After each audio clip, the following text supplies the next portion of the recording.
ఈ betting apps వల్ల వచ్చే ప్రాబ్లమ్స్ ని డిస్కస్ చేసుకున్నారు. అయితే ఇది ఒక యూట్యూబర్ కి నచ్చలేదు.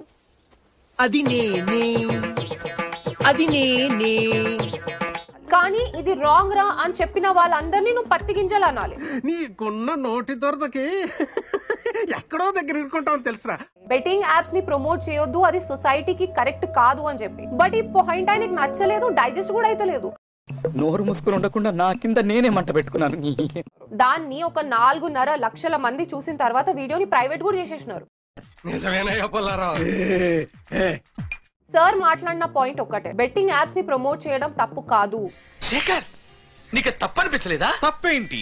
డేంజరస్ డ్రగ్స్ ని కూడా ప్రమోట్ చేయండి. అండ్ లాస్ట్ లో మీరు చెప్పినట్టే ఒక డిస్క్లైమర్ వేసేయండి.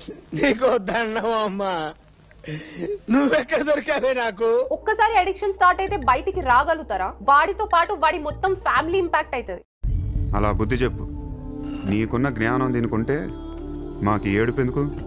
పత్తి గింజలు అంటారు, సోషల్ రెస్పాన్సిబిలిటీ వాళ్ళకి లేదు అని అంటారు, ఫేక్ అంటారు, ఇష్టం వచ్చింది మాట్లాడుతున్నారు అని అంటారు.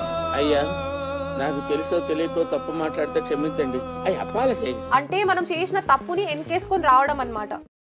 ఇండైరెక్ట్ గా చెప్తున్నావా? ఇంతకన్నా డైరెక్ట్ గా ఈ లోకంలో ఎవ్వడూ చెప్పలేడురా. ఫస్ట్ ఆఫ్ ఆల్ అది రిస్కీ అని తెలిసినప్పుడు నువ్వు ప్రమోట్ చేయడం ఎందుకు? Where is your credibility? Stroke మీద స్ట్రోక్, అనవసరంగా ఎదవనైపోయానన్న. Because he is one of the biggest betting apps promoter in Telugu community. దానికి కవర్ చేసుకోవడానికి ఈ మాటలన్నీ. బాబోయ్, కవర్ చేసుకోవడంలో నీకు నువ్వే సాటరా బాబు. సార్ కి యూట్యూబ్ నుంచి వచ్చే రెవెన్యూ సరిపోవట్లేదు కాబట్టి బెట్టింగ్ యాప్స్ ని ప్రమోట్ చేస్తున్నా అని చెప్పి జస్టిఫికేషన్ ఇచ్చినారు. ఆశపడ్డానికి అర్థం ఉండాలి. కానీ దీంట్లో ఒక ఫైనాన్షియల్ రిస్క్ ఉంటది, నాలెడ్జ్ లేకుండా ఆడొద్దు అని చెప్తే ఏం ప్రాబ్లం లేదని చెప్తున్నారు సార్.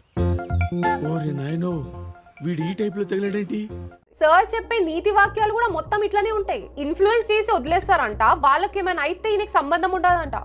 దీంట్లో ఏమైనా ఉంటే అక్కడ ఏంటంటే రామకృష్ణ గారిదే. ఏ రామకృష్ణ గారు?